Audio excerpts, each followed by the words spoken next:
जिस दिन भारतीय जनता पार्टी को मौका मिलेगा, एक एक पाई हिंदुस्तान की वापस लाई जाएगी और हिंदुस्तान के गरीबों के लिए काम लाई जाएगी। ये जनता के पैसे हैं, गरीब के पैसे हैं। भ्रष्टाचार को खत्म करने का नारा लेकर ही नरेंद्र मोदी वाली भाजपा सरकार सत्ता में काबिज हुई थी। कहा जा रहा था कि विदेशों से काला धन वापस लाया जाएगा, पुराने सभी घोटालों की जांच की जाएगी। 15-15 लाख रुपए हर खाते में भेजने का जुमला तो इतना चल गया कि भाजपा ने सीधे सरकार ही बना ली। सरकार बनने के बाद न खाऊंगा न खाने दूंगा का नारा भी आप सबको याद ही होगा। लेकिन हुआ क्या? ट्रांसपेरेंसी इंटरनेशनल, जो सभी देशों के भ्रष्टाचार सूचकांक जारी करता है, इसकी रिपोर्ट के अनुसार हमारा देश निरंतर भ्रष्टाचार के दलदल में धंसता जा रहा है।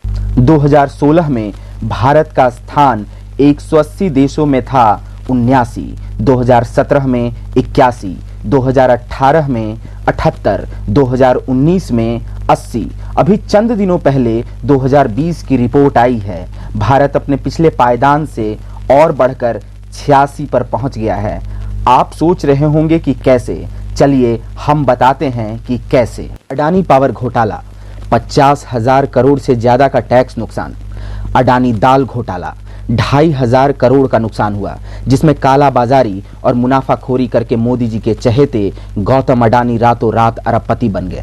रफाल घोटाला, 500 करोड़ का विमान 1500 करोड़ में खरीदा गया। एचएएल को दरकिनार करके मोदी सरकार के प्रिय अनिल अंबानी को कॉन्ट्रैक्ट दिया गया, जबकि अनिल अंबानी के रिलायंस डिफेंस के पास इस तरह का कोई भी पूर्वानुभव नहीं था।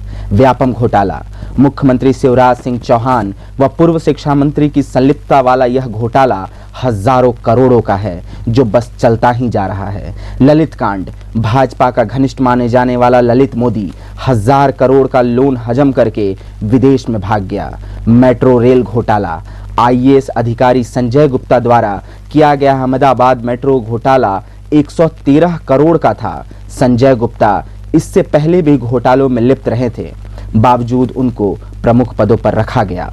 नीरव मोदी घोटाला, प्रधानमंत्री के करीबी माने जाने वाला एक और व्यापारी 1000 करोड़ का लोन लेकर देश छोड़कर भाग गया। केरल मेडिकल घोटाला, 2017 में हुए इस घोटाले में भाजपा के सचिव घूस लेते हुए पाए गए। छत्तीसगढ़ का पीडीएस घोटाला, यह भाजपा शासन के दौरान हुआ 2718 करोड़ का घोटाला था। वजन घोटाला, इस घोटाले के चलते मध्य प्रदेश के मंत्री एलके शर्मा को इस्तीफा देना पड़ा। खनन घोटाला कर्नाटक, एक और विशाल घोटाला, सरकारी राजस्व को लाखों करोड़ का नुकसान होने दिया गया ताकि येदियुरप्पा के घनिष्ठ रेड्डी परिवार अपना धंधा बरकरार रख सके। सैनिटाइजर घोटाला, कोरोना काल में हुआ यह लाखों का घोटाला हिमाचल प्रदेश सरकार की देखरेख में हुआ। वेंटिलेटर घोटाला, 150 करोड़ से ज्यादा का घोटाला इसी कोरोना काल में केंद्र सरकार की देखरेख में हुआ। पीपीई घोटाला, इन तमाम घोटालों के चलते भारत साल दर साल भ्रष्टाचार की दलदल में धंसता जा रहा है। हर चुनाव में लाखों करोड़ों के प्रचार, विधायकों की खरीद फरोख्त के लिए जो पैसा आता है, इन्हीं घोटालों से ही आता है। कंपनियों को घोटाला करने की छूट दी जाती है ताकि उस घोटाले का कुछ हिस्सा इन्हें फंड के रूप में मिले। ये थे कुछ प्रमुख घोटाले। इसके अलावा हर राज्य में जहां जहां इनकी सरकार है, सैकड़ों की तादाद में छोटे मोटे घोटाले आपको मिल जाएंगे। इसी सब के लिए तो हर साल हमारा देश पारदर्शिता के सूचकांक में और पीछे चला जा रहा है। भक्त सही कहते हैं, मोदी है तो मुमकिन है।